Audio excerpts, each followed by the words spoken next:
Monsieur le Président, bonjour. Monsieur le ministre des Infrastructures, chers collègues. Monsieur le ministre, ginnaaw bi ma la nuyoo nuyu say collaborateurs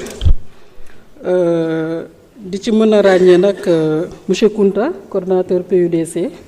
Je pense qu'on a travaillé dans le cadre du FERA, la formation des acteurs au niveau des collectivités territoriales. Donc, monsieur le ministre, li may njëkk a souligner mooy au niveau du PUMA dafa amoon benn programme boo xam ne c'était pour régler la question de la connectivité du réseau Sonatel, Orange, surtout ci zone frontière yi. Parce que ñëpp xam nañ ne que la question du réseau téléphonique c'est une question de souveraineté. Ay Sénégalais dëkk ci frontière bi mënuñu am sax réseau bu normal pour jekkoo ak seen ñoon ñi nga xam ñoo nekk ci biir Sénégal. Su ma jógee foofu monsieur le ministre, je pense que dégg naa collègues yu bëri souligner question retard ou travaux yi mais li ma wax nii je parle sous le contrôle de certains techniciens ici. Baax na aussi ñu xam ne que dans la formulation de certains projets et programmes am na yeneen facteurs yoo xam ne day yéexal décaissement ressources yi. Lu ci mel ni TVA yi bu ñu ko yéexee rembourser entreprise yi wala lu ci mel ni état bu yéexee dugal li nga xam moom mooy contrepartie. Loolu aussi je pense que baax na monsieur le ministre ngeen bàyyi ci xel. Suñu ñëwee ci leneen li nga xam ne mën naa ko ci yokkaat mooy am na ay jamono bi ma nekkee Case Tout Petit Ageroute ma di leen di nuyu aussi ak seen directeur général bi ñuy def boucle de Goudié lañ koy wax côté Casamance ba ci côté li nga xam moom mooy vallée du fleuve bi yoon yi ne woon foofu yépp ils avaient sollicité à ce que ñu accompagner leen pour ñu def ay infrastructures sociaux de base ci gox yooyu yu ci mel ni ay Case Tout Petit ay cases de santé en guise de RSE boo xam ne day tax askan wi gën a gis seen bopp ci projet bi. Loolu aussi may wax ne monsieur le ministre lu am solo la lu tax lu am solo la boo defaree yoon bu baax à côté na am li ñuy wax poste de santé fu nit ñi mën a fajoo na am école yu baax na am leneen ak leneen. Donc partenaires yi bu ñu demee ba gis ne que am nañu approche bu gën a inclusive bu ñuy def bu tax ñu mën a intégrer aspect yooyu yëpp yaakaar naa ne que lu am solo te baax na ngeen bàyyi ko xel. Su ma ñëwee monsieur le ministre au titre des doléances dans notre commune Diarère dañu am un village qui s'appelle Kocor bu ñu nekkee ci nawet bu école du ubbi si xale yi waajur yi ñoo leen di takkal saret pour ñu mën a traverser ndox mi li may wax waa Ageroute xam nañ ko ndax ñëw nañ fa ñëwaat fa ñu sollicité woon leen ay pont pour xale yi pour au moins yoon bi mën a praticable parce que c'est pas des distances yoo xam dafa gudd. Kër Martin Diohine waxal jàmm qui traverse la commune de Diarère wax naa ko léegi entreprise bi commencé woon na ba ñun au niveau de la commune waxtaanoon nañ ñi nga xam ne ñoom ñoo yor suuf si pour ñu mën a abal entreprise bi fu mu logé wu mais dañu jékki-jékki gisatuñu kenn. Leneen li ma bëggoon mujjee mooy Njàmbur Sine ci suñu papa suñu xarit suñu fierté ki nga xam moom mooy Cheikh Ndigal Sène yoon bi dem foofu aussi bu ñu mënoo jàppale ci loolu dina baax. jërë ngeen jëf wasalaam. Merci honorable. Khady Sow, vous avez la parole. Maïmouna Bousso se prépare.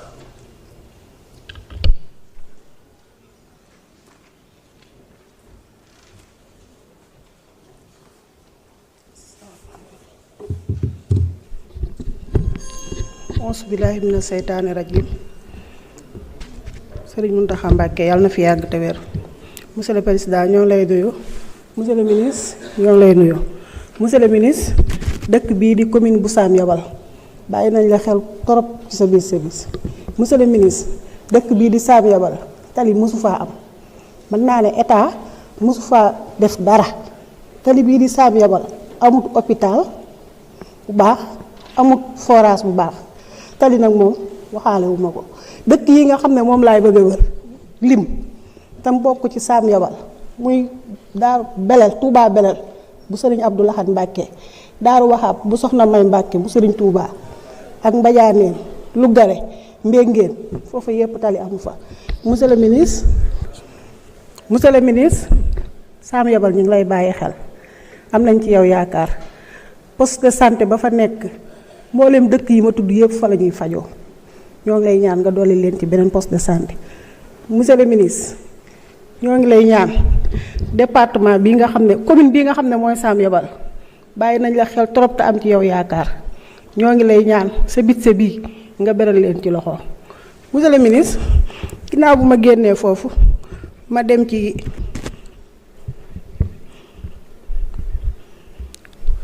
ma dem ci université Cheikh Ahmadou Bamba bi nga xam ne moo nekk Touba lan la état pare pour jàppale ci sëñ bi ak tamit état lañ la pare pour defaraat yeneen université yoo xam ne yu méngoo njàngum Cheikh Ahmadou Bamba yu nekk Touba.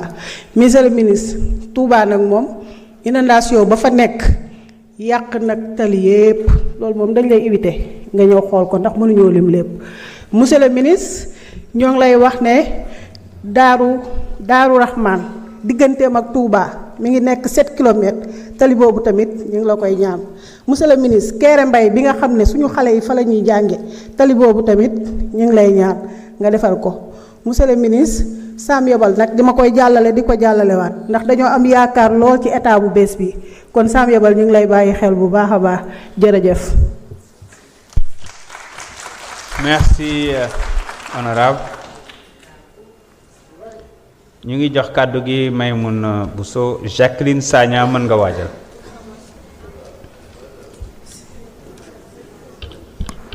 Merci Président. Monsieur le ministre des Infrastructures, recevez mes salutations ainsi que l'ensemble de vos collaborateurs. Honorables députés, bonsoir. Monsieur le ministre, votre ministère représente un défi de bonne gouvernance. Il représente aussi un défi de rationalisation dans les travaux publics. Plus qu'un ministère, c'est le bras armé, on va dire, des constructions publiques.